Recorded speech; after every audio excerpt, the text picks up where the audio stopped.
Many refugees have been subject to brutal violence. The top UN human rights official has said he would not be surprised if a court one day ruled that acts of genocide had been committed against the Rohingya Muslim minority in Myanmar, according to a television interview to be shown on Monday.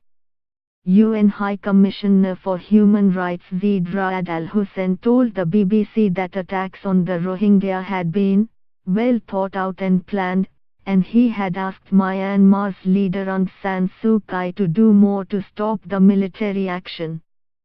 Zeid has already called the campaign a textbook example of ethnic cleansing, and asked rhetorically if anyone could rule out elements of genocide, but his latest remarks put the case plainly, toughening his stance. The elements suggest you cannot rule out the possibility that acts of genocide have been committed, he said, according to excerpts of his interview provided in advance by the BBC. It's very hard to establish because the thresholds are high, he said. But it wouldn't surprise me in the future if the court were to make such a finding on the basis of what we see. Myanmar denies committing atrocities against the Rohingya and has previously rejected UN criticism for its politicization and partiality. The Myanmar military says the crackdown is a legitimate counter-insurgency operation. Zeid said Myanmar's flippant response to the serious concerns of the international community made him fear the current crisis could just be the opening phases of something much worse. He told the BBC he feared jihadi groups could form in the huge refugee camps in Bangladesh and even launch attacks in Myanmar, perhaps targeting Buddhist temples there.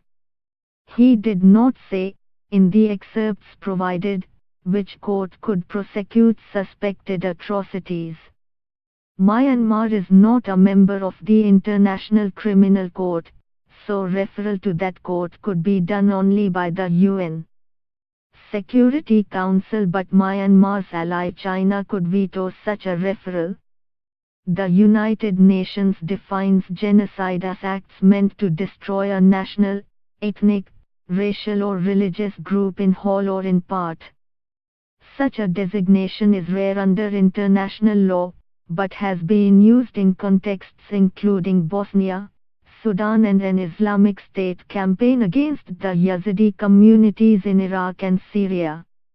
Almost 8,70,000 Rohingya have fled to Bangladesh, including about 6,60,000 who arrived after August 25, when Rohingya militants attacked security posts and the Myanmar army launched a counter-offensive.